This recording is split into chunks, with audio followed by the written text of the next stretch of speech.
ધારીના પશુ દવાખાનામાં કાયમી ડોક્ટર ન હોવાથી ધારી અને આજુબાજુના ગ્રામ્ય વિસ્તારના માલધારીઓ ખેડૂતો મુશ્કેલીઓમાં મુકાયા છે। આમ તો આ પ્રાથમિક આરોગ્ય કેન્દ્ર મૂંગા પશુઓની સારવાર માટેનું છે। મૂંગા પશુઓની સારવાર કરવા માટે આ ખડખડધજ પશુ દવાખાનાની અનેક ફરિયાદો પશુપાલકો પાસેથી જાણવા મળેલ છે। ત્યારે આજ રોજ ધારી શહેરના આ પશુ દવાખાનાની મુલાકાત દરમિયાન લોકોની ફરિયાદ મુજબ કોઈ પણ જવાબદાર ડોક્ટર હાજર રહેતા નથી।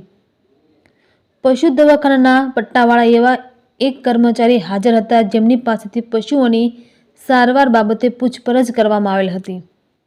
ગેરહાજર ડોક્ટરના બારામાં જાણકારી મેળવવામાં આવી હતી। ધારીના પશુ દવાખાનાનું આ ખડખડધજ બિલ્ડિંગ ડોક્ટર વિહોણા આ પશુ દવાખાનામાં કોઈ પણ જવાબદાર ડોક્ટરની નિમણૂક કરવામાં આવેલ નથી। પશુપાલન સાથે સંકળાયેલા માલધારી ખેડૂતો અને એકલ દોકલ પશુઓ ઘેરે પાળવાનો શોખ ધરાવતા લોકો જ્યારે પણ પશુ દવાખાને પોતાના મૂંગા પશુઓ માટે સારવાર કરાવવા આવે છે ત્યારે જવાબદાર ડોક્ટરની જગ્યાએ અન્ય કર્મચારીઓ પોતાના અનુભવ પ્રમાણે સારવાર કરે છે। લોકોની એવી પણ ફરિયાદ છે કે પશુઓના સારવાર માટે ઉપયોગી દવાઓ પણ ઘણી બધી વાર હાજર હોતી નથી।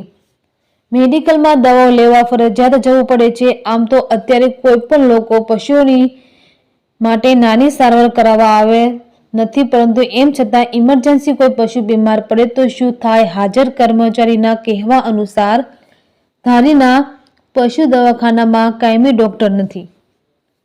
બગસરાથી ડોક્ટર સપ્તાહમાં 2 દિવસ માટે આવે છે। અમરેલી જિલ્લાનો ધારી તાલુકો કે જે ગીર વિસ્તાર તરીકે ઓળખાય છે। ગીર વિસ્તારમાં પશુપાલન સાથે સંકળાયેલા માલધારી અને ખેડૂતો પાસે હજારોની સંખ્યામાં પશુઓ છે, પરંતુ આ પશુઓની સારવાર માટે તાલુકા મથક એવા ધારીના પશુ દવાખાનામાં કાયમી ડોક્ટર નથી, સુવિધાઓ નથી, દવાઓ નથી તેવી ફરિયાદ લોકો કરી રહ્યા છે। રિપોર્ટર સંજય વાળા, ધારી। તમારું નામ? દિનેશભાઈ ચૌહાણ। અહીંયા પશુ દવાખાનામાં તમારું પીઓનું પટાવાળામાં। ઠીક, અત્યારે અહીંયા સાહેબ કોઈ હાજર? ચારમાં છે બગસરા, માલવિયા છે। રેગ્યુલરમાં કોઈ છે નહીં। ઠીક, તો કોણ આવે છે અત્યારે અહીંયા? માલવિયા સાહેબ આવે। ક્યાંથી? બગસરાથી। ઠીક, ક્યારે આવે છે? કાંઈ એવું હોય તે આવતા હોય અઠવાડિયે કાંઈ 1-2 વખત એનું 2 વખત। ઠીક, એવું છે। તો અત્યારે અહીંયા કોઈ આવે ઢોર પશુને લઈને તો એને શું કરવાનું? અહીંયા જે પ્રાથમિક સારવારને જે ખબર હોય એ ઓલું કરી દઈએ એમ।